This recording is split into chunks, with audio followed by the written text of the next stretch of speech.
Bonjour, bonjour, bonjour à toutes et à tous. Très heureux d'être parmi vous en cette magnifique matinée que Dieu nous offre sur la terre. Aujourd'hui, c'est dimanche. Et c'est dimanche, c'est pas n'importe quel dimanche. Aujourd'hui, nous sommes le Chav Zayin Kislev, le 27 du mois de Kislev. Et oui, nous avançons dans cette fête magnifique de Hanouka. J'espère que vous êtes bien installés. On va démarrer dans quelques instants. Donc, je vous souhaite déjà un très bon Boker Tov, une super semaine, une excellente semaine. On va démarrer dans quelques instants. Mettez-vous tranquillement en place. J'espère que votre café est prêt. Bon, les beignets aussi, bon, ça peut attendre. Hein. Mais en tout cas, un petit café, c'est bien. Les chaim, et on démarre tout de suite. Tadadam, aïe, aïe, aïe, aïe, aïe. Tadadam, aïe, aïe, aïe, aïe, aïe. Aïe, aïe, aïe, aïe, aïe, aïe, aïe, aïe, aïe, aïe, aïe, aïe, aïe, aïe, aïe. Aïe, aïe, aïe, aïe, aïe. Aïe, aïe, aïe, aïe, aïe. Tadadam, aïe, aïe, aïe, aïe, aïe, aïe, aïe, aïe, aïe, aïe, aïe, aïe. Ta-da-da-la-ya-ya, ba-da-da-ya-ya-ya-ya. Oh ya ya, oh ya ya, ma ya ya ya, da da da ya ya ya, da da da da ya ya ya.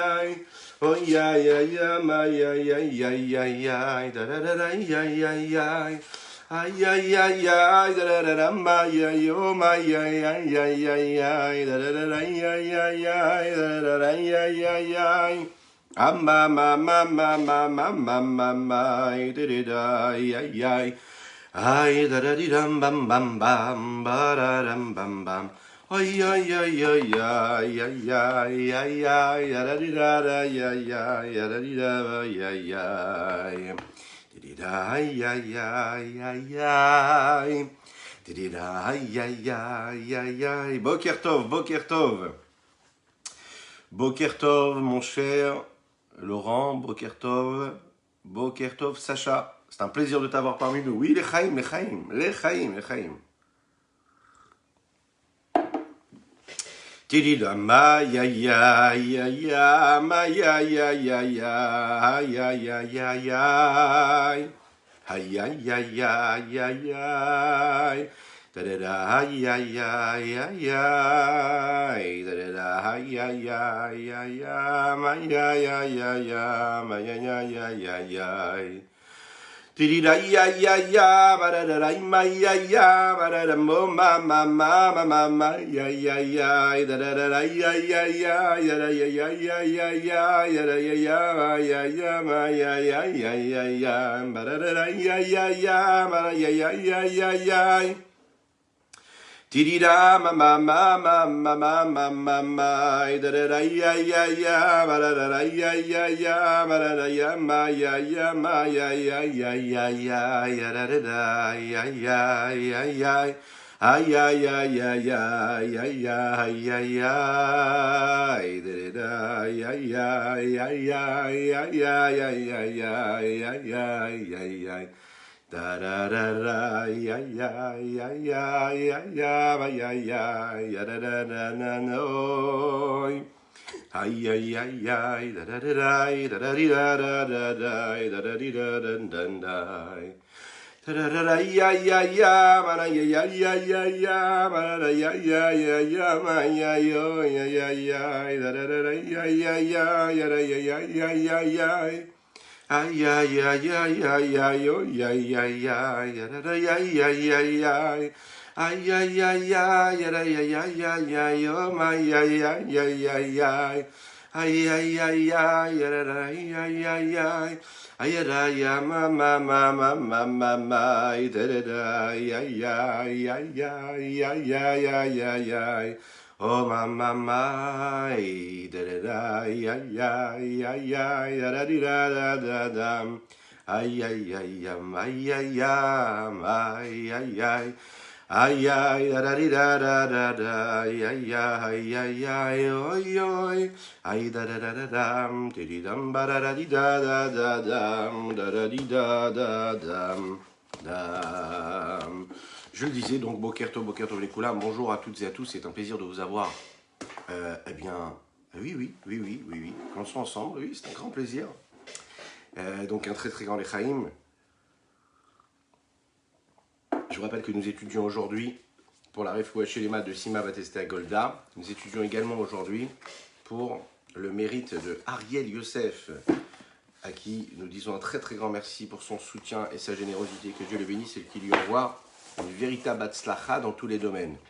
Oui, n'hésitez pas à dire Amen ve Amen, c'est important. Alors que vous soyez là présent, en live ou en replay, oui.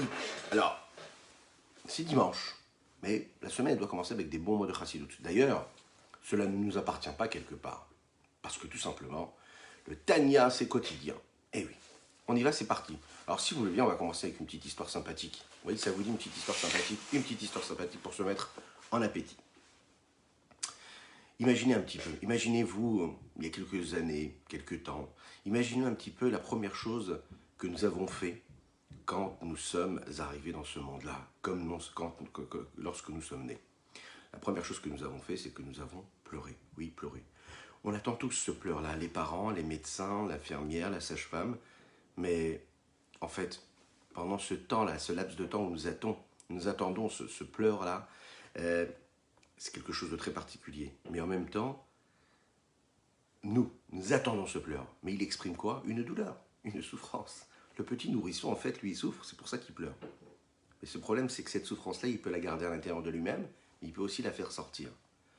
Le bébé, quand il naît, il faut absolument qu'il fasse sortir cette souffrance qu'il a dans son cœur. C'est important. Baruch haba Victor, Baruch haba, bienvenue, bienvenue. C'est important qu'il le sorte puisque c'est la preuve même de sa bonne santé. Il y a un réel besoin à ça. Si vous voulez, c'est un petit peu l'histoire de tout le monde, de chacune et chacun d'entre nous. Oui, oui, oui. Il y a profondément un besoin de s'exprimer. Chaque personne a besoin d'exister. Il a besoin d'exister, il a besoin de partager, il a besoin de partager avec l'autre, avec son prochain. C'est un besoin qui est nécessaire, qui est viscéral. Et on peut voir la chance que nous avons aujourd'hui, les moyens qui nous sont offerts pour partager, pour transmettre, pour vivre quelque chose entre vous et moi. Eh bien, c'est ces moyens techniques. On voit comment la technologie, elle évolue de plus en plus. Dans ce sens-là, pourquoi? Pour que les gens puissent communiquer. La base, c'est cette communication. L'enfant qui pleure, qui a besoin de faire sortir quelque chose avant de naître, enfin surtout quand il naît, et chaque personne en nous, nous avons donc ce pleur-là qu'on a besoin de faire sortir. On a besoin de s'exprimer, de partager. Alors, dans ce voyage-là que nous avons entrepris en démarrant ce Tanya, ce voyage à l'intérieur de notre corps, de notre moi intérieur, de notre esprit, de notre âme, de notre cœur, on va comprendre qu'en réalité, on a à notre disposition des moyens, ce sont des moyens d'expression, et qui sont là justement pour nous permettre d'extérioriser, de nous exprimer, de partager, de communiquer avec l'extérieur, de partager, de transmettre quelque chose que nous avons en nous. Et on va comprendre en fait qu'en l'homme, nous l'avons dit déjà dans le chapitre précédent, il y a la partie cérébrale et la partie émotionnelle. La partie cérébrale, c'est ce qu'on appelle des moyens, des outils qui nous ont été donnés, qui sont Chokhma, Bina, Da'at, l'intellect. C'est ce qui lui permet de s'exprimer intellectuellement. Mais en quoi s'exprimer? Comment s'exprime la partie intellectuelle et la partie émotionnelle de l'homme? Quels sont les outils? De quelle nature sont faits? Et nous allons voir également que c'est ce qui va faire naître l'amour et la crainte de Dieu. La question que l'on pourrait se poser, c'est quand on ressent quelque chose, par exemple, vous savez, une émotion certaine de joie, de quelle façon cette joie-là va s'exprimer? De quelle façon nous la sortons à l'extérieur? Alors, différentes façons. On peut se mettre à danser, on peut se mettre à chanter, on peut se mettre à sourire. On peut être tout simplement heureux, avoir un visage rayonnant. On peut dire tout simplement « je suis joyeux ». Vous êtes d'accord avec moi? C'est rare que l'on exprime un sentiment, une émotion de joie par des mots en disant « je suis heureux, je suis joyeux ». Souvent, c'est le corps qui véhicule cette idée-là. On peut aussi, par exemple, agir. Comment on exprime notre joie? En donnant, en partageant, en donnant quelque chose à quelqu'un. On a besoin d'associer l'autre à notre joie. Oui, la joie s'exprime justement quand on est capable et quand on est en mesure de pouvoir la partager et la transmettre. On peut prendre par exemple un exemple inverse. Quand par exemple une personne ressent une douleur profonde. Alors quels sont les outils qu'elle va choisir pour exprimer cette souffrance qu'elle a, pour la faire sortir à l'extérieur? Alors c'est l'inverse de la joie. Ça peut être des pleurs, ça peut être avoir une figure plus renfermée, avoir un visage fermé, un visage triste. un manque d'action, manque de partage, être plutôt négatif, crier, se taire, se renfermer sur soi-même. Bon, ça peut être aussi parfois de la violence. Tout ça, ce sont des modes d'expression, justement, qui sont là pour faire extérioriser et faire sortir à l'extérieur ce que je ressens à l'intérieur, mon état d'esprit, mon état émotionnel. La question, c'est quand on comprend quelque chose intellectuellement, comment est-ce qu'on peut expliquer et extérioriser et exprimer ce qu'on comprend, nous, à l'intérieur, à l'extérieur? Comment est-ce que je peux associer l'autre à ce que je suis en train de ressentir ou en train de comprendre, pardon, en train de comprendre intellectuellement? Eh bien, il y a différentes façons. Déjà, parler. Deuxièmement, expliquer, ce qui veut dire aussi parler, mais c'est-à-dire faire sortir ça par la parole. Donc on est moins dans le ressenti, on est dans le partage.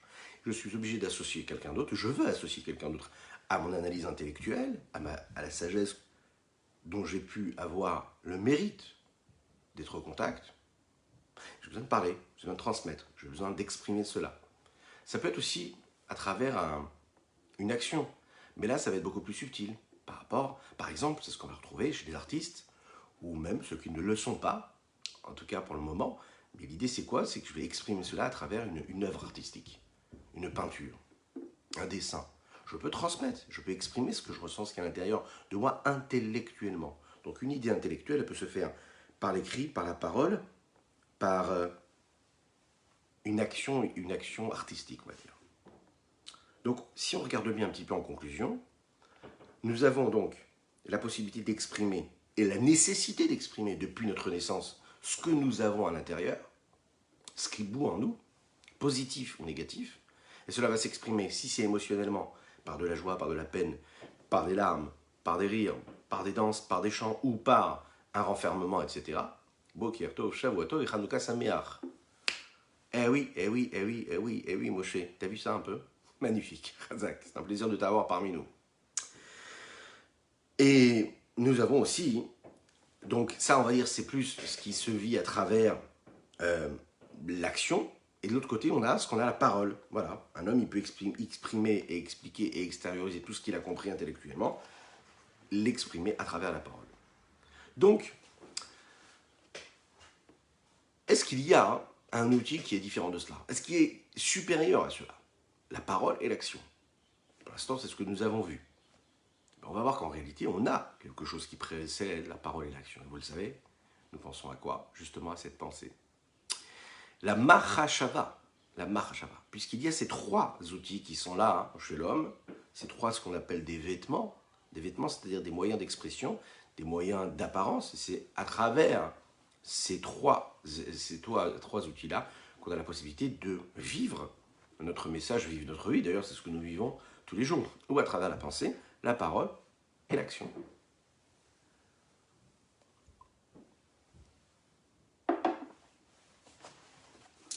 Le problème, c'est que quand est-ce qu'on est en mesure de pouvoir utiliser la parole ou l'action? C'est quand déjà on est capable de détecter ce que l'on ressent ou l'analyse intellectuelle qu'on a pu faire. Ça veut dire qu'une fois que j'ai ressenti du bien ou du mal, une fois que j'ai ressenti un sentiment d'amour, de joie ou de plénitude, là je vais utiliser l'outil de la parole ou de l'action. Mais quand ça précède ce ressenti-là, quand je n'ai pas encore détecté, qu'est-ce que j'ai vraiment ressenti? Je n'ai pas encore détecté que je suis dans un sentiment de joie ou de plénitude. Je n'ai pas encore détecté que je suis dans un sentiment véritable de peine ou de tracas ou de soucis. Non, je suis entre les deux, je ne sais pas. Voilà. Je n'ai pas encore détecté ça. Comment est-ce qu'on définit ça? Alors ça, c'est ce qu'on appelle la Mahashava, la pensée. La pensée, c'est ce qui précède tout ça. C'est en réalité une fréquence de communication intérieure, personnelle, qui nous permet d'être conscient de ce qui se passe en nous et de ce qu'elle reçoit de l'extérieur. La pensée, elle reçoit de tous les membres du corps, elle reçoit des informations du corps, des informations de l'âme. Elle organise, si vous voulez, ce savoir-là, ces informations-là, elle organise, elle fait de l'ordre, et puis elle travaille, et puis elle cogite la pensée. Elle reçoit toutes sortes d'informations, et puis elle peut se mettre à broyer du positif ou du négatif. Elle peut construire, elle peut bâtir, elle peut faire tout la pensée. Et avec quoi elle fait? Elle fait avec toutes ces informations qu'elle a pu recevoir, ou du corps, ou de l'esprit. C'est la possibilité aussi qu'elle a, la pensée, de maîtriser en réalité le reste du corps. La pensée est capable elle, de diriger ensuite les émotions, mais aussi l'intellect, puisque cette pensée-là, elle est beaucoup plus, elle est beaucoup plus raffinée, on peut le dire, puisqu'elle ne se matérialise pas dans les mots de la parole, ni dans les mots, ni dans les actions qui sont concrétisées par le corps. Donc, si on veut, la pensée, elle a ça de bien, qu'elle peut être l'outil de la parole, mais pas seulement, elle peut être l'outil de l'intellect, mais aussi l'outil qui est à la disposition des émotions. L'expression de l'intellect, c'est-à-dire que la pensée permet à l'homme d'être conscient de ce qui se passe intellectuellement, d'avoir une vision, d'avoir un avis sur des questions différentes et variées. Par exemple, la pensée elle lui permet d'avoir de la sagesse, donc d'avoir de la chorma, d'avoir de la bina, de la date, de la sagesse, de la compréhension, de l'analyse, de la connexion, vraiment de faire partie, de faire en sorte que toute cette partie cognitive qu'il a en lui puisse être détectée une fois qu'il a compris quelque chose. Imaginez une personne qui a un flash intellectuel, qui a une idée intellectuelle.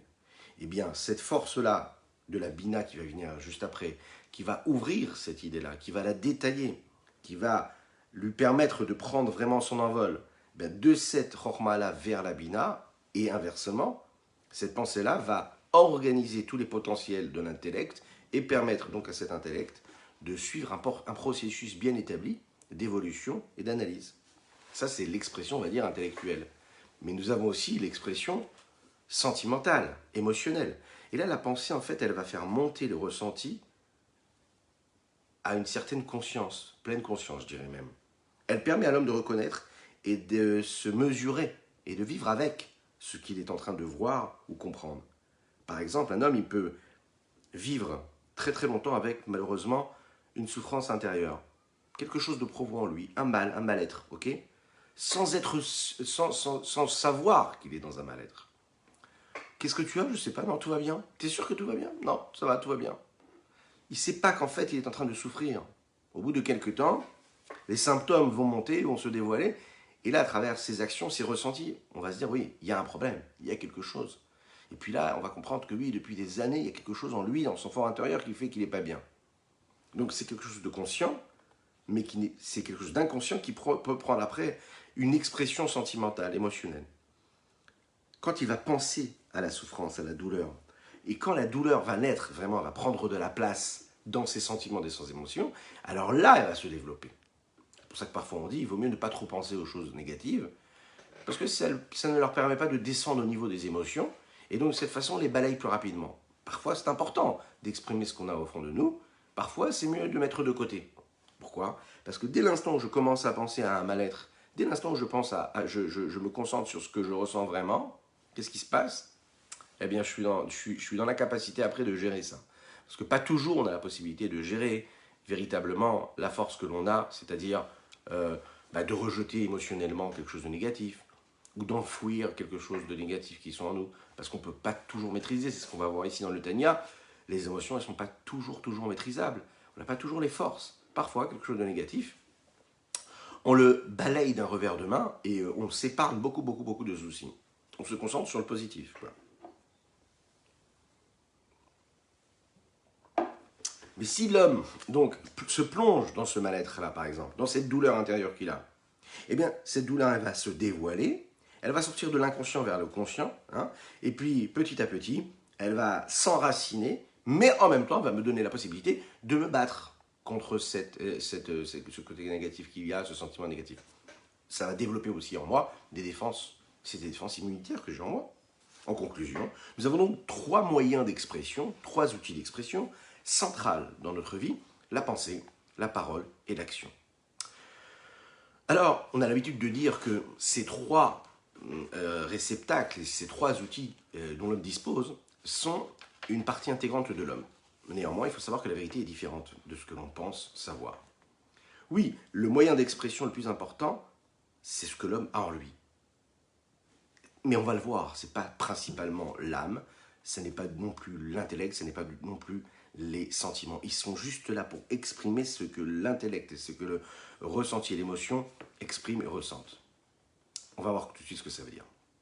On sait très bien que quand, par exemple, la parole et l'action est mis en mouvement, ça me permet, je les utilise une fois que je suis arrivé quand même à une certaine conscience intellectuelle ou émotionnelle. Je mets en mouvement les outils une fois que je suis arrivé déjà à une prise de conscience. Par rapport à la pensée, c'est plus compliqué, puisque la pensée, c'est vraiment ce qui crée l'élément même, l'expression même de ce que je ressens. La pensée, elle vient en même temps que le message. Là où la parole et l'action sont là comme pour matérialiser et exprimer ce que j'ai déjà en moi, la pensée, elle, c'est celle qui crée ce que j'ai déjà en moi. En général, quand on demande à une personne, est-ce que tu es capable de faire telle ou telle action, il serait capable de la faire, et que quand il fait telle ou telle action, l'action apparaît extérieure à l'homme. Je décide de faire l'action, à ce moment-là, je mets en mouvement les membres de mon corps qui vont accomplir cette action-là. La parole, elle est à l'intérieur de moi. Quand je commence à parler, à ce moment-là, je l'extériorise. Donc, elle est extérieure quand même à moi. La pensée, elle n'est pas extérieure à moi. On a tendance à penser, justement, que la pensée fait partie intégrante de l'homme. Est-ce que je peux cesser de penser? Non, a priori, non. On va le voir que la pensée aussi, je peux la choisir. Puisque la pensée, je la crée. La pensée, je la fais naître. Même si, en général, on a l'impression que la pensée, ce n'est pas quelque chose qui se crée, c'est quelque chose qui est intégrante, qu'on ne peut pas séparer, que ce soit de l'intellect, que ce soit de l'émotion. Quand on va regarder vraiment dans la profondeur, on va dévoiler que la mahashava, la pensée, ça n'est pas de l'intellect. La pensée n'est pas une émotion, des deux côtés. Prenez par exemple les sentiments dont nous avons parlé tout à l'heure, les émotions. Les émotions comme la douleur, l'amour, la joie, eux, existent avant que j'y ai pensé. Ok, on suit bien. Le sentiment de joie, il est là, indépendamment du fait que j'y pense ou que je n'y pense pas. La pensée, c'est-à-dire quand je veux me mettre à penser à la situation dans laquelle je suis, alors là, je peux développer quelque chose de plus fort en moi, je développe ce sentiment d'émotion, de joie ou de peine, etc. qui existe. Mais la peine, elle était déjà là. La joie, elle était déjà là. Ce n'est pas la pensée qui a créé cette joie-là. Qu'est-ce que ça veut dire? L'intellect et la compréhension sont aussi là présents avant que je pense à eux. L'intellect, c'est un outil qui est déjà présent. Ah, je peux décider de le mettre en mouvement. La pensée, elle va aider à organiser et à ouvrir et à faire évoluer l'intellect ou bien le sentiment, les sensations et l'émotion. Elle vient qu'en deuxième étape. Après que l'intellect ou le sentiment sont déjà présents, à ce moment-là, il y a cette organisation qui se crée, ce développement qui se crée, cette ouverture. Alors ça, c'est quand c'est dans la pensée. Mais imaginez maintenant, à plus forte raison, dans la parole ou dans l'action, que c'est déjà là présent et puis après, il faut le découvrir, le dévoiler. Il y a un deuxième point qui est très important ici au niveau de la pensée, c'est que la pensée n'est pas toujours là en train de s'exprimer. Elle ne s'exprime pas toujours. Parfois, l'intellect et le sentiment envoient quelque chose et vous allez avoir un outil de la personnalité qui, elle, envoie quelque chose d'autre, un autre message. Nous avons là deux messages qui sont là ensemble. C'est réel, si vous voulez, sur la parole, sur l'action et même sur la mahashava, sur la pensée. En d'autres termes, on est capable en réalité de vivre dans cette schizophrénie intellectuelle ou même émotionnelle et d'avoir différents éléments, différents outils qui sont en mouvement et qui ne sont pas en symbiose tous les trois. La question c'est, on va essayer de comprendre avec l'exemple clair. Vous savez, on a l'habitude de dire, quand quelqu'un il arrive quelque chose de négatif à une personne, on lui dit c'est pas grave, pense bien. Vous connaissez ce principe-là que le rabbi a toujours développé et toujours transmis. Tarshov Tov Yetov, pense bien, tout ira bien. Pensez bien déjà, ça crée un processus où tout ira bien. Il faut penser bien et tout ira bien. Ok, parfait. Qu'est-ce que je ressens à ce moment-là? Qu'est-ce que je ressens? Je ne ressens pas. Quelqu'un qui est dans une difficulté, il ne sent pas le bien. Tu lui dis de penser au bien. Mais qu'est-ce qu'il comprend? Il comprend réellement que quoi? Que la situation n'est pas bonne. Qu'est-ce qu'il ressent? La situation n'est pas bonne. Donc, émotionnellement, la situation n'est pas bonne. Intellectuellement, la situation, elle n'est pas bonne. Mais quand même, la pensée, elle peut être bonne. Vous imaginez un petit peu ce que ça veut dire, hein? C'est-à-dire que la réalité n'est pas bonne. Ce que je ressens, c'est pas bon. Parce que je ne peux pas aller contre les sentiments, les émotions que j'ai. La situation que je suis en train de vivre, elle est compliquée. Donc, je ne suis pas dans un bien-être. Je ne suis pas dans une détente émotionnelle. Je suis dans une certaine pression négative. Et pourtant, on me dit, Tarshov Tov. Ça veut dire qu'à un moment, je peux détacher ma pensée de ce que je ressens, de ce que je fais, de ce que je vis même. Et on va voir, on va comprendre qu'en réalité, cette pensée-là, je peux la détacher. Et comment on peut le faire? Si je ressens une certaine tristesse à l'intérieur de moi, est-ce que je suis capable de me comporter comme quelqu'un de joyeux? Est-ce que je peux me dire, je suis joyeux? Ou penser, me dire, je suis joyeux? Même si en réalité, je suis en train de vivre l'inverse de la joie. Vous vous souvenez, on avait développé ça dans les traits de caractère, mais également dans le foyer juif, dans le rendez-vous du soir. cette notion-là de joie qui permet en réalité parfois de se mettre dans une posture de joie et qui déjà quand on se met dans une posture de joie, physiologiquement parlant, on peut transmettre des messages cognitifs, émotionnels et intellectuels à notre corps, notre esprit, à notre âme, notre cœur, et puis on transforme tout en réalité. Donc rien que déjà d'avoir une pensée qui est détachée de ce que je suis en train de ressentir, eh bien, ça peut créer un changement. Et c'est ce qu'il va nous dire ici. Première question, est-ce qu'on peut le faire? Eh bien non, en réalité, vous allez voir que c'est ce qui se vit aussi de manière inverse. Une personne qui sourit, ça ne veut pas dire qu'elle est joyeuse. Donc, d'un côté, je peux penser différemment de ce que je vis, physiquement, mais de l'autre côté aussi. On est d'accord que c'est pas parce que je souris que je suis joyeux. Non, là je souris, mais je suis très très heureux d'être avec vous. Mais ça arrive qu'on peut sourire, et ça ne veut pas dire qu'intérieurement on est super heureux. Un homme il peut sourire, et puis intérieurement il est dans une souffrance véritable, dans un tracas réel. Un homme il peut en réalité vivre quelque chose de négatif, c'est-à-dire s'exprimer négativement, c'est-à-dire avoir on va dire une figure et une apparence qui pourrait paraître triste, mais en réalité, à l'intérieur de lui-même, il est serein, il est heureux. Bon, voilà. Ça arrive à des gens très très bien. Vous allez avoir par exemple, quelqu'un qui va dire « je suis joyeux », et s'imaginer même qu'il est joyeux, mais ça ne va pas changer la tristesse profonde qui est en lui. Pourquoi? Parce qu'en réalité, le moyen d'expression qu'il y a à l'extérieur doit correspondre véritablement à un travail intérieur qui va transformer l'état émotionnel ou intellectuel qu'il est en train, auquel il est en train de penser lui-même et créer lui-même. Prenons l'exemple de l'intellect. On sait tous que, par exemple, 1 plus 1, ça fait 2. Est-ce qu'un homme peut décider, par exemple, d'écrire, de prendre son crayon et d'écrire et de dire « non, 1 plus 1, ça fait 3 ». De dire que 1 plus 1, ça fait 3 et de penser, de se dire 1 plus 1, ça fait 3. Est-ce qu'il peut comprendre que 1 plus 1, ça fait 3? Ben la réponse, je pense que vous pouvez me la donner vous aussi. Non. Je peux écrire autant de fois et de manière active, dans l'action, je peux écrire ce que je veux, ça ne changera pas la logique. Donc on est d'accord, le moyen d'expression, l'outil d'expression peut envoyer et transmettre une notion qui n'est pas acceptable par l'intellect. Mais est-ce que l'intellect, lui, peut accepter quelque chose qui soit contraire à l'intellect? Non. Vous voyez la différence? Je peux penser dans ma tête et me dire 1 plus 1, ça fait 3. D'accord? Je peux l'écrire même autant de fois que je veux. Mais est-ce que mon intellect pourra comprendre que 1 plus 1, ça fait 3? Non. Comprendre, ça veut dire trouver une logique à ça, que 1 plus 1, ça ferait 3. Donc je ne peux pas transformer mon intellect. L'intellect, il est logique. L'intellect, il a besoin de comprendre. Ok? Il peut tout comprendre, mais il faut qu'il y ait une logique. Tant que ça ne rentre pas dans une certaine logique de compréhension, l'intellect ne peut pas créer l'illogique. Non, il faut que ça rentre réellement dans des cases. En conclusion, on voit que les moyens d'expression, les outils d'expression, d'accord, que l'homme a, ne sont pas partie intégrante de l'intellect ou des émotions, mais ils sont quand même des moyens d'expression de l'intellect et des émotions. La preuve, c'est que parfois on renvoie à travers l'intellect autre chose que l'on ressent, on renvoie par nos sentiments et nos émotions autre chose différemment que ce que l'on imagine véritablement.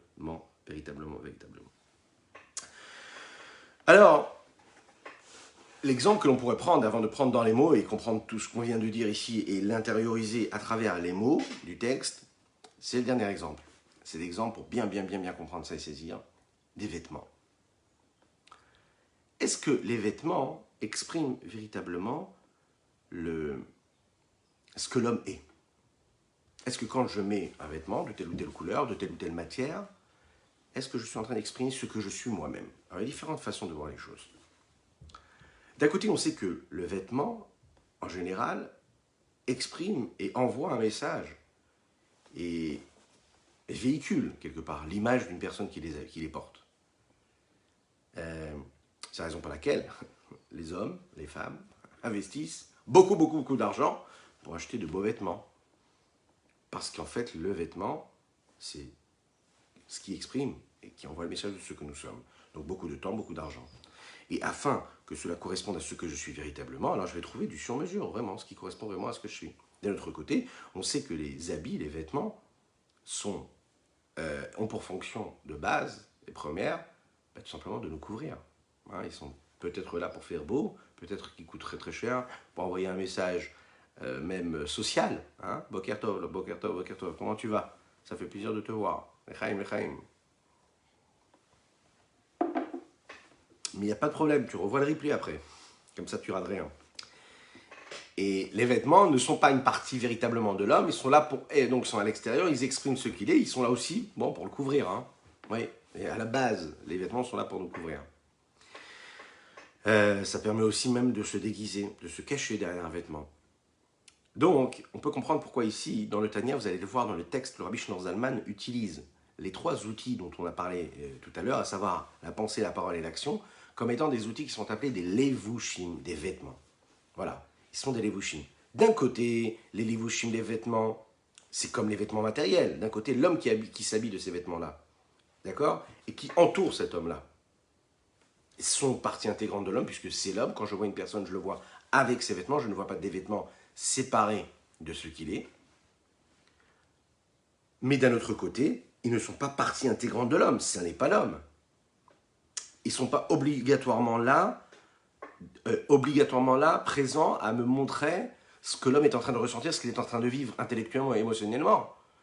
Ça me donne une certaine image, une certaine posture. C'est la même chose avec les vêtements spirituels.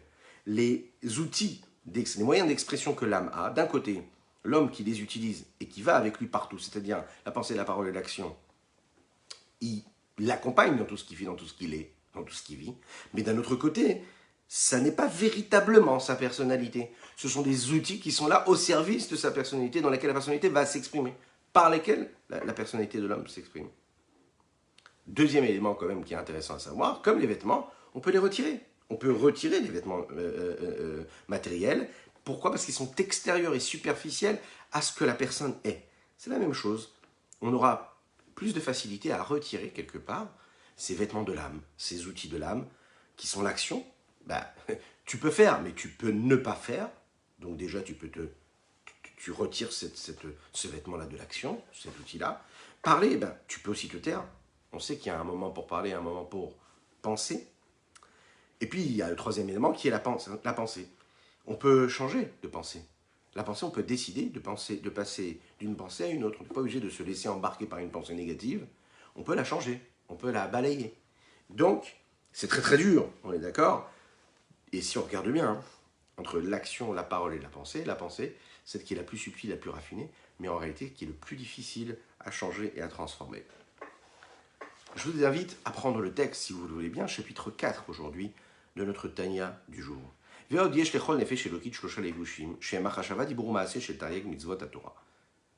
divine a trois outils, trois moyens d'expression, qui sont la pensée, la parole et l'action des 613 mitzvot. Quand un homme il accomplit dans l'action tous les commandements positifs que Dieu lui a donnés, comme par exemple donner la tzedaka, par exemple, ou Bedibour, ou Ose Beferush Kol Tarek Mitzvot Dilchotem, quand il parle, c'est-à-dire la même mitzvah, mais il l'utilise dans la parole. Comment est-ce que je peux faire la même mitzvah? On avait parlé de ça, vous vous en souvenez? Comment? Quand par exemple, je suis préoccupé et j'étudie par comment faire telle ou telle mitzvah. Comment faire la tzedaka? Apprendre les lois de la tzedaka, c'est comme si je faisais la tzedaka, mais j'utilise la parole qu'il y a dans la tzedaka. Ou bien est dans la pensée, ou masig, je saisis et je comprends kol ma shef shalom asig bepar de sa Torah. Il essaye de comprendre tout ce qu'il peut réussir à comprendre dans ce jardin-là de la Torah. Arrêt, la conséquence elle est que quoi?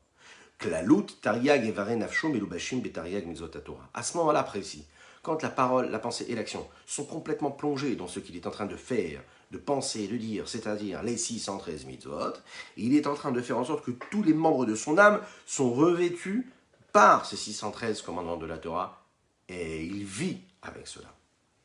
Oui, je suis d'accord, si l'idée là de la sécurité, c'est un moyen de protection, on est d'accord, c'est exactement ça, et nous, on va le voir, c'est un moyen de protection. Ces trois éléments-là, comme les vêtements, peuvent aussi protéger et couvrir de ce qu'il peut y avoir comme élément extérieur.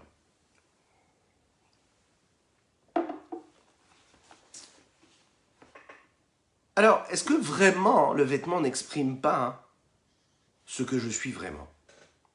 Est-ce que vraiment, quand je porte un vêtement, ça ne donne pas des signes sur ma personnalité? Alors je vais dire oui. En effet, souvent, le vêtement, il donne des signes. Mais pas toujours. Surtout dans notre société moderne, où il y a des codes vestimentaires. C'est-à-dire que quand vous êtes dans un milieu social, il faut porter tel ou tel vêtement. Maintenant, quand vous portez tel ou tel vêtement, ça ne dit pas du tout qui vous êtes. Oui, des beaux cols blancs, une belle cravate, ça ne veut rien dire. Mais, un peu comme le banquier qui met un costume quand il va au travail, un juif doit s'habiller d'une certaine manière. C'est important. Mais dans quelque chose de beaucoup plus raffiné, de plus subtil. Ouais. C'est un petit peu l'histoire qu'on raconte. On raconte une personne qui... Un humoriste. Le meilleur humoriste du monde. À vous de choisir qui c'est. Imaginez des grands concerts, et c'est pas des concerts, mais plus des grands spectacles, voilà. C'est le vrai mot. Des grands spectacles, bon, c'est pas vraiment ce qui se passe avec le confinement, c'est compliqué, mais imaginez des grands spectacles avec 5 000, 10 000, 30 000, des fois 40 000, des fois même 80 000. Oui, le Stade de France, il y en a qui l'ont fait. Ouais, imaginez, un spectacle phénoménal. Et puis les gens viennent, pourquoi pour vivre un moment de bonheur, et surtout pour rire. Alors, un jour, il y a un très très grand psychologue qui a décidé, il s'est dit, voilà, je vais faire un véritable spectacle et je vais parler aux gens. Et ça va aider les gens. Alors, qu'est-ce qui se passe? Ce psychologue, il s'est dit, je vais choisir le meilleur des comiques, et puis mes patients, je vais les envoyer là-bas, et puis ils vont rire. Ils vont passer un super spectacle. Quand ils vont sortir, le fait d'avoir ri pendant tant et tant de minutes, ça va leur changer complètement de vision, ça va leur changer la vision qu'ils ont des choses et du monde, et puis le fait de rire pendant quelques heures, ça va leur faire passer un moment, et puis ils changeront, et puis ça évoluera psychologiquement pour eux. Bon, il s'est dit, ça peut être une idée. Il commence à envoyer les gens comme ça, qui sont totalement déprimés, dans une dépression réelle, il les a envoyés comme ça à ce spectacle-là. Et ça a marché. Ils ont commencé à rire, à se libérer, même à se réjouir, réellement. Un jour, il y a un patient qui rentre chez le psychologue et qui avait l'air d'être dans une dépression profonde. Le psychologue le regarde, il commence à discuter un petit peu avec lui, il arrive à une conclusion que le meilleur des médicaments qu'il va pouvoir lui trouver, le meilleur des cachets, hein, c'est quoi? C'est tout simplement de l'amener dans ce magnifique spectacle-là. Et là, il lui dit, mais non, il n'accepte pas, il dit, ça ne m'aidera jamais. Il lui dit, pourquoi ça ne m'aidera jamais? Le psychologue lui dit, mais ça peut pas. Vous savez, moi j'ai envoyé, écoutez bien ça, hein, j'ai envoyé énormément de patients et ça a super bien marché. Pourquoi est-ce que ça ne va pas marcher avec vous? J'ai détecté, je vous ai posé des questions, je vois que ça peut vous aider. Et là, il lui répond, il dit, c'est très très simple, écoutez bien. Vous êtes un très très bon psychologue. Le problème, c'est que là, le grand comique qui faisait rire tous vos patients, eh bien c'est moi. C'est moi. Donc autrement dit, oui, on peut être ce que nous sommes, mais parfois, la meilleure des solutions, qui est cette posture-là, de rire, ne va pas toucher tout le monde. C'est-à-dire qu'on peut être celui qui fait rire et ne pas du tout être capable, soi-même, de rire de ce que nous apportons aux autres. Donc, on voit bien ici que l'âme de l'homme, c'est pas si simple que ça. Ça veut dire que utiliser l'outil de la parole, utiliser l'outil de l'action, celle de faire rire tout le monde, ne veut pas dire du tout sur ce que j'ai à l'intérieur de moi. D'ailleurs, c'est un autre sujet, mais c'est connu que les plus grands comiques sont qu'en réalité ceux qui sont le plus tristes à l'intérieur d'eux-mêmes. C'est d'ailleurs que cette sensibilité-là leur permet justement d'aller chercher quelque chose de très profond en eux et d'aller dans le tragique, d'aller dans le comique, et puis de faire passer quelque chose de fort à ceux qui sont en face et du coup de les libérer. Oui, parce que le rire, c'est les inverses, les contraires qui se rejoignent. Un autre sujet. Nous sommes donc dans ces forces de l'âme. Donc vous l'avez bien vu ici que parler ne veut pas dire ressentir. Voilà, on peut être complètement à l'opposé. Dans cette même personne, avoir de sentiments. La question ici que j'aimerais vous poser, et n'hésitez pas à me donner vos réponses dans les commentaires, likez, commentez, partagez, je compte sur chacune et chacun d'entre vous, vous êtes la force de ce rendez-vous. D'après ce que nous venons de dire ici, qu'est-ce que fait l'âme divine avec cette pensée? Qu'est-ce qu'elle va faire, cette âme divine, avec la parole? Qu'est-ce qu'elle fait, l'âme divine, avec l'action?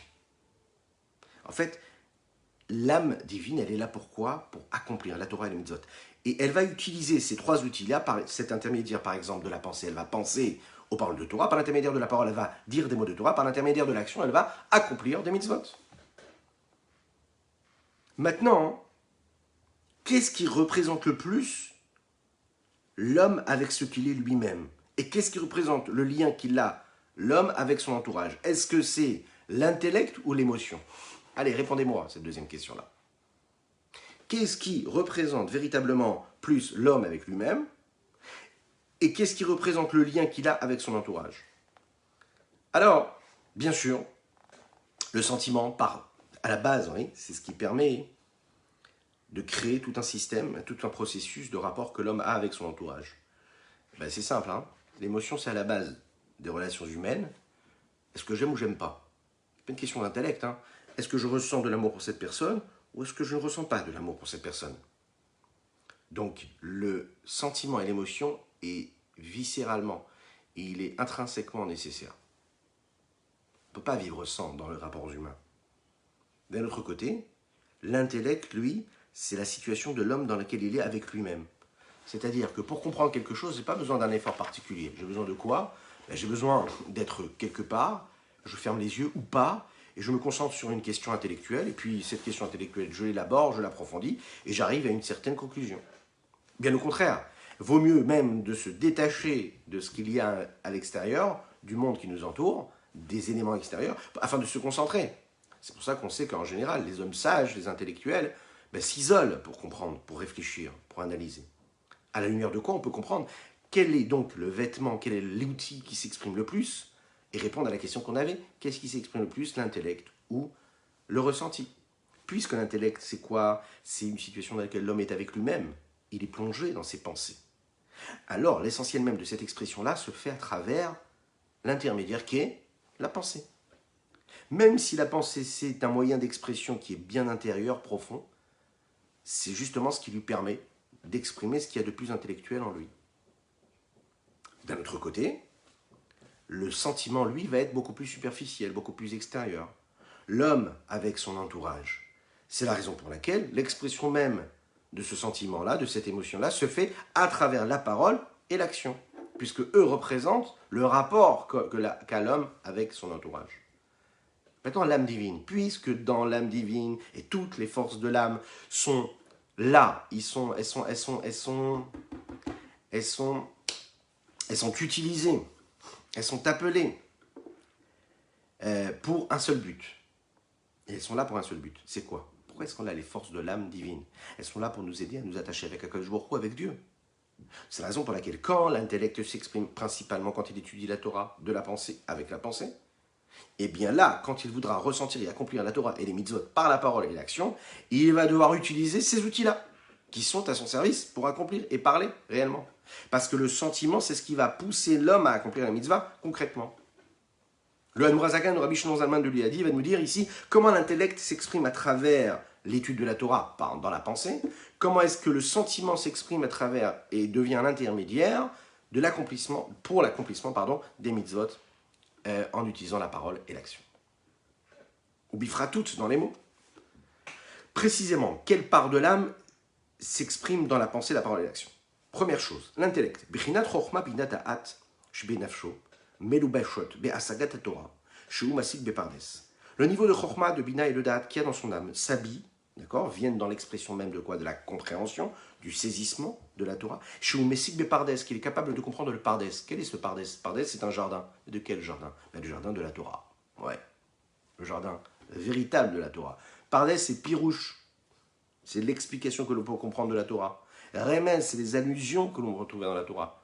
Drouche, c'est ce qu'on peut expliquer, comprendre à travers des drachot de la Torah. Et puis il y a le Sod, dernière lettre du mot Pardes, qui est la partie cachée de la Torah, la partie secrète de la Torah, la Kabbalah, la Chassidoute qui nous la dévoile. Mais comment? En fonction en fonction des capacités intellectuelles que je vais avoir, et en fonction de la source et de la racine de mon âme dans les hautes sphères, telles que c'est là-haut, avec lesquelles je suis né. Ça, c'est la partie intellectuelle, on est d'accord? Maintenant, on a la partie émotionnelle. Vea midot, c'est quoi les midot? C'est shenira ve'ahava ve'anfim etoldotem, c'est la crainte, c'est l'amour et tout ce qui en découle. Melou bashot bekium midot bemaso bedibur sont habillés et s'expriment, d'accord, par l'accomplissement même réel de la Torah et des mitzvot dans l'action et dans la parole. Et là, ça va être simple. Shu Talmud Torah Shenget Kulam, c'est en étudiant la Torah, puisqu'il correspond à tous. Maintenant, qu'est-ce que ça veut dire ici? En fonction de la racine de mon âme, de la source de mon âme. Quand on n'est pas tous logés à la même enseigne, on n'est pas tous les mêmes. Est-ce qu'on est tous les mêmes? Ben non, on n'est pas tous les mêmes. De la même manière qu'on n'a pas cette apparence physique qui fait que nous ne sommes pas tous les mêmes, eh bien les forces de notre âme ne sont pas tous les mêmes. On a la même but, mais chacun a des sources différentes. Mais qu'est-ce que ça veut dire? On raconte que le Al-Shir HaKadosh, un très grand maître de la Torah, quand il entendait des paroles de Torah de son maître, le Harizal, Rabbi Yitzhak Luria, ce grand Mekoubal, eh bien il s'endormait quand il écoutait. Vous avez dit, c'était tellement intéressant. Ben, en fait, c'était tellement intéressant, c'était tellement phénoménal que ça transformait même ce qu'il était en train de ressentir dans son corps et dans son esprit. Ça veut dire que quoi? Quand il entendait ça, c'était tellement fort qu'il s'endormait. À tel point que le Harizal, le Rabbi Yitzhak Luria, a dit de lui que son âme, elle correspondait au monde du drouche, mais pas du sod. Qu'est-ce que ça veut dire? C'est-à-dire que l'âme du Al-Shir correspondait plus à la dracha. D'ailleurs, le Al-Shir, souvent, la façon qu'il a d'expliquer la Torah, c'est selon cette forme et ce mode de pensée-là qui est la dracha. Beaucoup moins la Torah Tassod, la partie de la Kabbalah. Et donc, le Harizal disait que s'il s'endort à ce moment-là, le Al-Shir, c'est parce qu'il avait une capacité d'expliquer. Et d'ailleurs, c'est ce qu'il a fait, de faire un très grand commentaire, très profond, sur toute la Torah. Mais sous cet aspect-là, sous la forme du drouche, ce qu'on appelle. Et non pas la Kabbalah. Maintenant, ce sentiment-là s'exprime à travers, vous savez, c'est l'histoire de ce petit oiseau-là qui a besoin de voler. Et le petit oiseau, il a besoin de ses deux ailes. Il peut être magnifique, il peut avoir des couleurs magnifiques, il peut avoir un chant extraordinaire le matin ou même le soir avant que le coucher du soleil arrive. Mais s'il n'a pas ses deux ailes, il ne peut pas voler. Cet oiseau-là a besoin de voler. Et il lui faut ses deux ailes. Et si tu n'as pas tes deux ailes, eh bien tu ne peux pas voler, comme dirait notre Rabbi Gad. Oui? Alors il faut ces deux ailes-là. Quelles sont les deux ailes pour l'âme d'un homme? Je dirais même plus pour le corps d'un homme. Ben, les deux âmes, les deux ailes, c'est la Hava et la Ira. L'amour et la crainte de Dieu. Nous avons étudié là juste ensemble et on va terminer sur ce sujet. Que le sentiment chez l'homme, l'émotion chez l'homme, c'est ce qui permet et qui met en mouvement l'action chez l'homme. Alors, quelle est cette émotion-là qui me permet d'agir et de faire? Qu'est-ce qu'il faut que je ressente pour agir? Le sentiment, lui, en fait, c'est ce qui nous fait... non, on pourrait dire mieux que ça. C'est un petit peu la schizophrénie du sentiment, de l'émotion. Même dans l'émotion, il y a cette schizophrénie, c'est-à-dire deux éléments. On peut la couper en deux. Vous avez, c'est central, hein, vous avez ce qui représente plus la bonté, ou ce qui découle de la bonté, du chesed, et ce qui vient, et ce qui découle, et ce qui crée, et ce qui génère aussi plus de rigueur, la gvura. Et c'est quoi en réalité? C'est l'amour et la crainte. L'amour du côté du chesed et la crainte du côté de la gvura. La Torah elle nous ordonne une chose d'un côté, elle nous dit Ve'ahavta et Hashem Elokecha. Vous l'avez dit dans le schéma Israël, vous allez le dire juste après cette étude pour faire une belle kefila. Ve'ahavta et Hashem Elokecha. Tu dois aimer ton Dieu. Donc il faut que j'aime. Donc c'est mon côté droit, c'est le côté de chesed qui va s'exprimer. De l'autre côté, on me dit, tu sais, Ve'yareta me Elokecha. Tu dois craindre Dieu. Craindre Dieu, c'est la gvura, c'est la rigueur, c'est le côté gauche. C'est les deux ailes en fait. Mais il faut les deux ailes. Ça paraît contradictoire, mais pourtant, les deux ailes sont nécessaires. Oui, c'est ce battement d'ailes-là qui va créer l'évolution. L'homme a besoin de réussir à créer une symbiose, une harmonie, puisque chacune de ces ailes-là lui permet d'accomplir la Torah et les mitzvot. Un homme, il peut pas dire « Ah non, moi j'aime, je veux faire la Torah, oh que je suis zen, moi, que dans le positif. Je veux aimer, je veux comprendre, je veux ressentir. » Non, quand c'est compliqué, quand ça ne me plaît pas, quand ça demande une violence en moi, quand ça demande de combattre, quand ça me demande des efforts, je veux pas, moi ça me plaît pas. La Torah, ça doit être vécu dans le kiff, le plaisir, je veux que du kiff. Voilà, je veux que du kiff. Tu peux pas voler. Tu peux pas. Tu peux pas décider de voler que d'une aile. Tu peux pas voler que de l'amour. Il faut que tu aies la crainte. C'est comme dans tout dans la vie. Tu as besoin des deux côtés.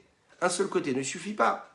Tu as besoin des deux côtés. Arrête de t'imaginer que la Torah, ça peut être que dans le plaisir, quand de le ressenti plaisir.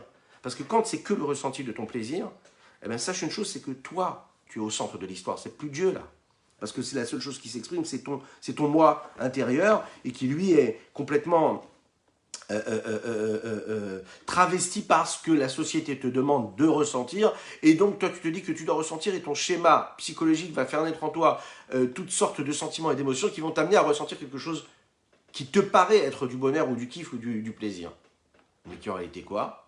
un plaisir personnel qui est juste égoïste et qui n'a aucun rapport avec ce que tu peux ressentir pour Dieu. Le seul élément d'amour que tu peux ressentir, c'est quand il est accompagné de cette crainte-là. Pourquoi? Parce que le sentiment, lui, va cacher véritablement ce que tu as en toi. Mais le sentiment, il a aussi la possibilité d'élever ce que tu as de plus profond en toi et de l'amener très, très, très, très, très haut, de le faire monter de niveau. Et un petit peu comme les ailes qui permettent à cet oiseau-là de voler encore plus haut, eh ben, l'amour et la crainte, ça nous permet d'évoluer aussi dans nos sentiments. Ça peut être un sentiment qui est tout fin, petit, ça peut être une petite émotion, un petit ressenti, mais ça peut être quelque chose de fort, de puissant, qui devient un feu ardent, qui nous invite à nous attacher véritablement avec Dieu. Ça, tu peux l'avoir quand tu utilises vraiment ces deux ailes qui te permettent, à travers ces battements-là, d'évoluer, de grandir. L'amour de l'action, c'est ce qui permet à l'homme d'activer les outils qu'il a dans son corps, à savoir, prenons un exemple, toutes ces énergies positives qu'il y a chez l'homme, c'est ce qui permet à l'homme de créer une motivation à l'action. Ok? Quand par exemple un homme il aime Dieu, donc de manière naturelle, il va chercher à se rapprocher de Dieu. La seule façon qu'il aura de s'attacher à Dieu, c'est quoi? C'est de se lever, d'agir. De faire quoi? D'accomplir, de faire une mitzvah. Donc tu aimes Dieu, tu veux t'attacher avec Dieu, t'agis, tu fais une action. C'est la raison pour laquelle l'amour de Dieu donne à l'homme également de l'énergie, de la motivation pour accomplir toutes les autres mitzvot. Par exemple, ce qu'on appelle les 248 mitzvot positives. On le voit que quand on dit Ve'afta et Hashem Elokecha dans le Shema, oui, tu aimeras ton prochain, tu aimeras Dieu, oui. Et juste après, qu'est-ce qu'on nous dit? Ukshartam leot el yadecha, tu devras mettre les téphilines sur ton bras. Quel rapport y a-t-il? Tu m'as demandé d'aimer. Aimer, il n'y a pas de problème, je prends une citronade et j'aime. Non, pas du tout. Aimer, tout de suite, il faut que tu agisses. L'amour, c'est agir. Tu as besoin de prouver ça. Tu as besoin de faire naître. Ça te donne envie de faire quelque chose. Tu aimes une personne, la première chose que tu as envie de faire, c'est d'aller te dépêcher à montrer, à prouver ton amour en activant, en faisant quelque chose. Tu peux pas dire « Ah, je l'aime, c'est dans mon cœur ». Non, tu as besoin de concrétiser cet amour. Le Rabbi Shlomo Zalman nous dit que celui qui accomplit une mitzvah véritablement, c'est seulement et uniquement celui qui aime véritablement Dieu. Un homme, il peut... Attention, ça va être dur d'entendre ça. Un homme peut être religieux, accomplir tout le Shulchan Aruch comme il faut. Vous imaginez? Faire tout ce que la Torah nous demande. Il le fait parce qu'il a été éduqué comme ça, on lui a appris à le faire. Mais il n'a pas vraiment de plaisir, il n'a pas vraiment de ressenti. Il le fait parce que c'est normal. Ouais. C'est pas vraiment ce qu'on appelle un accomplissement. Accomplir la Torah et les mitzvot, c'est de le faire avec une volonté profonde. J'ai besoin de ressentir l'amour pour Hachem. Et quand j'agis, quand je fais une mitzvah, j'ai besoin de ressentir que je suis en train de faire quelque chose. Et si je n'y arrive pas à ressentir, je dois étudier beaucoup le Tanya pour faire naître en moi cet amour véritable de l'action, cet amour véritable de Dieu. D'un autre côté, l'amour ne suffit pas. Il faut aussi qu'il y ait autre chose. Parce que vous savez qu'un homme, il peut courir pour faire des mitzvot, il peut avoir l'amour de faire les mitzvot, et dans son élan d'amour, il va passer outre toutes les petites méticulosités qui sont nécessaires dans une mitzvah, à savoir toute la rigueur. La rigueur, c'est-à-dire dans le sens rigoureux, hein. Être rigoureux et faire une mitzvot comme il faut dans tous les détails. Un homme qui aime véritablement Dieu et qui va, par exemple, par son amour, monter dans sa voiture pour aller vite à la synagogue le jour de Shabbat, il a manqué de rigueur. Il va manquer quelque chose dans son accomplissement de cette mitzvah-là. Un homme, par exemple, est capable de donner la Torah, il est capable de faire une mitzvah, mais si, quand il veut faire cette mitzvah-là, ou quand il veut étudier la Torah, quand il veut vivre quelque chose de saint et de pur, il a besoin de passer par des travers qui sont interdits, il a manqué. Il a manqué même s'il a un sentiment d'amour et que c'est un sentiment qui est noble, il veut s'attacher à Dieu. Mais non, il va falloir que tu diriges tout ça à travers la crainte. Et c'est là où intervient la deuxième dimension, qui est quoi? Qui est la dimension de la gvoura, de la rigueur, de la hirat shamaim, la crainte du ciel, la crainte de Dieu. C'est ça qui est important. Quand un homme a véritablement de l'amour pour Dieu, il le craint aussi. Et quand il craint Dieu, il fait attention de ne pas faire d'erreur, d'être méticuleux dans tous les petits détails que la halakha nous donne. Il va se détacher de tout ce qui peut être interdit. Quand il sait par exemple qu'il peut être confronté à une situation où ses yeux, ses pensées, ou ses paroles, ou ses actions vont être confrontés à quelque chose de négatif, qui même s'il n'a pas une apparence totalement négative, totalement interdite, totalement impure, mais elle s'y rapproche, et elle s'en rapproche, tu t'en écartes tout de suite, tu tombes même pas dans le panneau, tu sais que tu dois toujours tout de suite partir, parce que si tu te laisses un petit peu embarquer dans ça, tu vas tomber dans cette impureté-là, tu vas tomber dans ce négatif, tu vas tomber dans ce mal. La crainte de Dieu, c'est d'être au garde à vous, c'est de se dire, Shiviti Hashem, l'Enegdi Tamid, Akadosh Baruch Hu est en face de moi, Si Dieu est en face de moi, je ne peux pas déroger à la règle. Je ne peux pas me dire pendant 10 minutes, pendant 5 minutes, pendant 3 minutes, pendant 1 heure ou 2 heures, je rentre comme ça dans une fenêtre où je me dis, bon non, là maintenant c'est une petite parenthèse. Hein, une petite parenthèse, j'aime Dieu, hein, mais pendant une petite parenthèse de ma vie ou de ma journée, je me dis, bon allez, voilà, parenthèse sur la présence de Dieu, et puis je fais ce que j'ai besoin de ressentir, je regarde ce que j'ai besoin de regarder, je fais ce que j'ai besoin de faire parce que j'ai besoin de me détendre. Il y a un problème, tu ne peux pas sortir de ça. La crainte de Dieu, c'est que Dieu est en face de toi. C'est un petit peu comme un enfant avec ses parents. Un enfant qui aime sa maman, vous savez. Un enfant, en fait, qui aime ses parents et qui n'aime que ses parents. Alors, c'est sûr que ses parents vont lui donner tout ce qu'il a besoin. Mais il va lui manquer quelque chose de véritable, de profond. C'est pas parce qu'il aime ses parents qu'il aura la possibilité de faire tout ce qu'il devrait faire. Je m'explique. Un enfant, on va lui apprendre qu'il faut qu'il nous aime, mais il faut aussi qu'il nous respecte. Parce que le sentiment d'amour ne va pas suffire, il faut qu'il y ait le sentiment de crainte. S'il y a seulement le sentiment d'amour propre qu'un enfant il peut avoir pour lui-même peut être beaucoup plus fort que le sentiment d'amour qu'il a pour ses parents. Autant d'amour, tant d'amour qu'on pourra donner à nos enfants, si l'enfant, lui, ce qu'il ressent, c'est seulement l'amour, et que lui, en fait, il y a seulement le sentiment d'amour qui se développe en lui, et jamais le sentiment de rigueur et de crainte, eh bien, le sentiment d'amour, aussi puissant qu'il puisse être, va même disparaître et va devenir l'inverse de l'amour, puisqu'on va être capable d'avoir un enfant qui va rejeter complètement ce que ses parents vont lui demander de faire. La preuve, c'est que même un parent qui va pouvoir, par l'amour, donner tout ce qui est positif à son enfant, toutes les directions de vie qu'il va lui donner, si on ne lui a pas enseigné la rigueur véritable, la crainte, la notion de crainte et de rigueur, de respect véritable, cet enfant, il est perdu. Donc, on ne lui a pas rendu service. Il faut qu'il y ait le sentiment d'amour et le sentiment de crainte qui soient là. Les deux.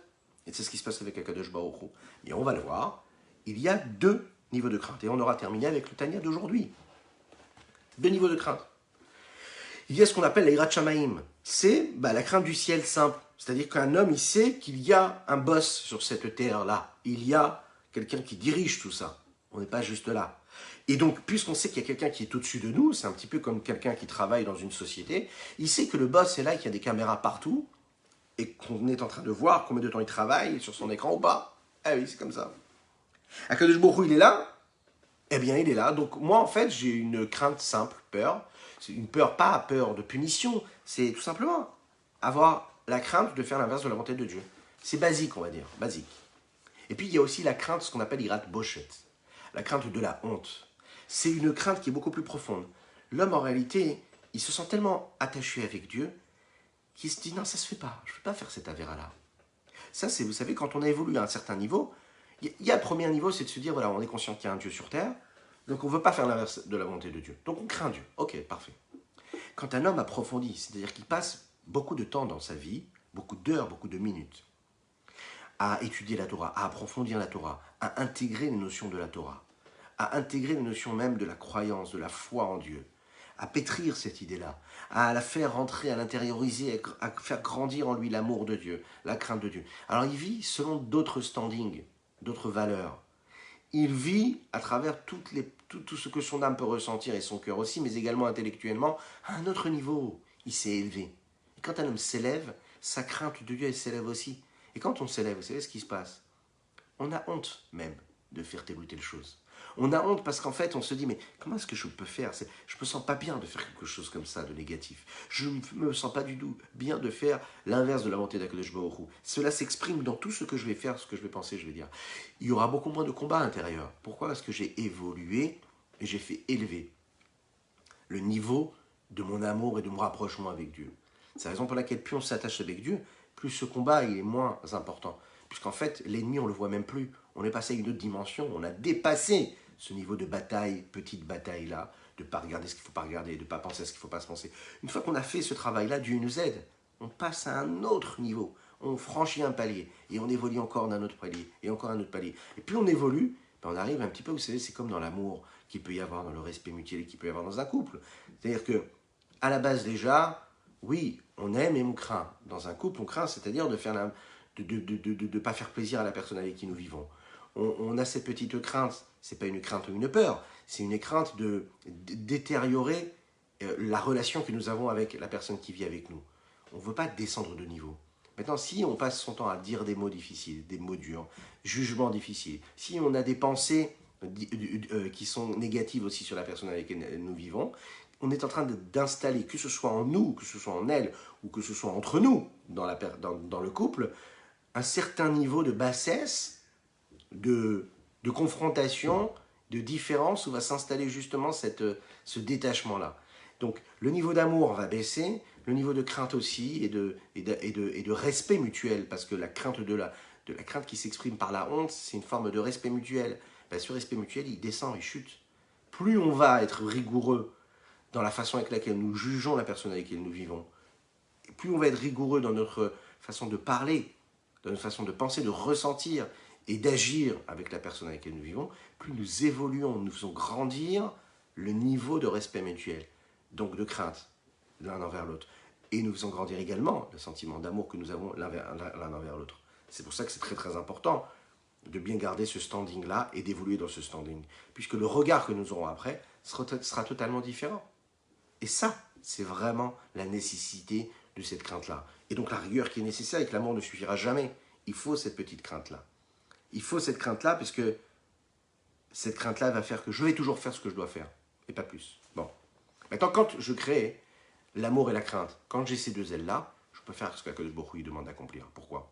Parce que Akadosh Baruch Hu me demande d'accomplir et les 248 mitzvot positifs, et les 365 commandements négatifs. Les deux. Et donc, il faut que les deux soient là. Donc, et l'amour et la crainte. Donc, je ne peux pas choisir de dire je fais que les mitzvot positifs. Non, j'ai besoin de faire tout. Et c'est ce qui fait cette symbiose-là. Dans les mots, et nous aurons fini. Tihava, parce que l'amour, qu'est-ce que c'est l'amour? C'est la base même des 248 mitzvot positifs. Elles proviennent de là. S'il n'y a pas d'amour, sans elle, il n'y a pas de véritable existence. Celui qui accomplit mitzvot, c'est celui qui aime véritablement, c'est celui qui aime Dieu et qui souhaite, qui désire véritablement et ardemment s'attacher avec Dieu, s'attacher avec la vérité. Avec cette vérité, il voudrait vraiment s'attacher. Et je ne peux pas m'y attacher véritablement, si ce n'est en accomplissant les 248 commandements de Dieu, qui sont les 248 membres du roi de Dieu. Comme c'est expliqué comme dans un autre endroit. Ça veut dire que les 248 membres qu'on pourrait appeler de Dieu, c'est ses commandements. Et quand nous accomplissons un de ces commandements, eh bien, on est en train de permettre à ces 248 membres de Dieu d'exister, de vivre. Ve'aïra, et la crainte. Elle, c'est Shoresh et Sassanota, c'est 305 interdits, qui y a les mois de même je ne fais pas ce qui est interdit parce que je crains d'aller à l'encontre de la volonté du roi des rois, Kadosh Baruch Hu, le saint des saints. Ou ira, pnimit, zu, shemit boshesh, migdulato, l'amrotenek vodo. Bien qu'il a véritablement un amour qui est fort pour Dieu, il sait qu'il a besoin de craindre Dieu. Il sait qu'il ne peut pas aller à l'inverse de l'honneur d'Akadosh Baruch Hu, de sa grandeur. La Sotarabena veut faire du mal à ses yeux. Kol toavat Hashem aser sané, tout ce qui est un dégoût pour Dieu, que Dieu déteste. Et ma klipot, c'est toutes les forces du mal, tout ce qui est l'inverse et l'autre côté de la sainteté, à l'inverse de la sainteté. Quoi? Asheri Katam et Adam Atarton, elles vont chercher leur vitalité de cet homme-là ici-bas inférieur. Va Achizatambo, Bishosamizot Petase, où est-ce qu'elles trouvent leur force, où est-ce qu'elles s'installent? Eh bien, ici-bas, dans tout ce qui est négatif. Voilà ce qu'on pouvait dire aujourd'hui sur notre Tania et par notre Tania du jour. J'espère que vous allez bien. On va faire la petite halakha du jour. Aujourd'hui, nous sommes le Chafret qui se lève. Hein, c'est bien ça. Et puis, aujourd'hui, on va parler de la Hanoukia. C'est important, oui, parce que c'est Hanouka. Alors, nous avons l'habitude d'allumer la Hanouka juste après le coucher du soleil. Il ne faut pas attendre. Hein. Si vous pouvez allumer, allumez le plus vite possible. Dès qu'il y a le coucher du soleil qui arrive, on allume la Hanoukia. Il faut laisser assez d'huile pour que cela puisse durer, rester allumé pendant 50 minutes. 50 minutes. Pourquoi? Puisque cela puisse dépasser donc les 30 minutes qu'il y a après la sortie des étoiles. Maintenant, une personne qui n'a pas la possibilité d'allumer juste après la shkia au coucher du soleil, elle peut allumer plus tard. La règle de base, c'est de se dire qu'il y ait le plus de monde possible. Ça veut dire que si vous rentrez du travail et tout le monde n'est pas encore rentré du travail, les enfants ne sont pas rentrés, madame n'est pas rentrée, ou puis si vous êtes rentré, monsieur n'est pas rentré, on attend qu'il y ait le plus de monde possible, puisque le NES, c'est quoi? C'est qu'il y ait beaucoup de monde, et s'il y a beaucoup de monde, eh bien, le miracle est répandu au niveau et pour le plus de personnes possible. Oui, c'était difficile de trouver ces 3 mots-là. Bon, mais ça arrive. J'espère que vous allez bien. Je vous souhaite une excellente journée, une excellente fête de Hanouka. Oui, mangez des beignets, mettez de l'huile, encore de l'huile, et que Dieu vous bénisse. Vous vous rappelez de ça? L'huile, c'est la chorma, c'est la sagesse. Bon, mais attention, pas trop de beignets, un petit peu. Voilà. Je vous souhaite plein de bonnes choses et à très bientôt. On se voit Be'ezrat Hashem ce soir, ok? Je compte sur vos partages, je compte sur vos likes. On me dit qu'on est le 27 qui se lève. Eh bien, on doit être le 27 qui se lève alors. Je ne sais pas, c'est à vérifier? Oui, ben je vais vous dire, on est le 27 ou le 28? Je ne sais plus. C'est à toi de nous le dire. Voilà. Moshe, c'est à toi de nous le dire. Lehodot ulehalel, lehodot ulehalel, leshimcha gadol. Ben oui, c'est bon les beignets, avec un peu d'huile. Non, pas trop, pas exagéré. Lehodot ulehalel, lehodot ulehalel, leshimcha gadol. Al nisecha ve'al nifleotecha ve'al yeshuatecha. Al nisecha ve'al yeshuatecha ve'al nifle. Ah oui, donc on est le Chav Zayin qui se lève. Mechila, excusez-moi. Oh là là là, c'est très grave ça. Bon, ceux qui ont écouté le début du cours, oui, le début du cours, j'avais dit qu'on était le 28 qui se lève. Vous allez réécouter, j'avais donné la bonne info, elle était en face de moi, je crois. Donc normalement, j'ai dit la bonne info, j'ai donné la bonne info. Voilà, donc 28 qui se lève. Ah, non, 27 aujourd'hui, pas le 28, 27. 27 qui se lève. Chav Zayin qui se lève. Chav Zayin qui se lève. Al nisecha ve'al nifleotecha ve'al yeshuotecha. Al nisecha ve'al nifleotecha ve'al yeshuotecha. Al nisecha ve'al nifleotecha ve'al yeshuotecha. Shavua Tov, Chanukah Sameach et à très bientôt.